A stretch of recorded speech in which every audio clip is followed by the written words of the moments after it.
喂，我最近識咗個男仔，係邊度識㗎？你唔話俾你知，係咪 friend 嚟㗎？喂啊！但係你可唔可以幫我睇下佢咧？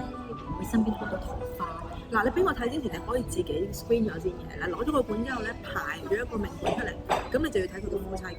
咁如果佢夫妻宮入邊咧有好多桃花星，你就要小心啦。咁咩係桃花星？屬水嘅都係。咁第一桃花星係貪狼星。咁貪狼星嘅人咧，異性緣係好足嘅。咁即係你嘅競爭啊，或者嘅危機感，你就要 alert 多啲啦。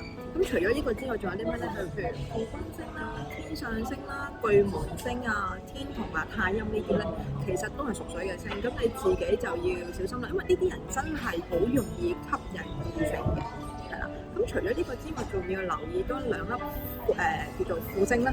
咁就係左輔啦，同埋右弼。咁基本上即係多好多唔同嘅人喺身邊出入入咁樣咯。咁你自己就要小心㗎啦。咁大家嗱，快啲睇下另外一半有冇呢啲星喺佢哋個命盤裏面啦。係啊，有嘅話咧就自己多裝個心眼啊嚇。OK。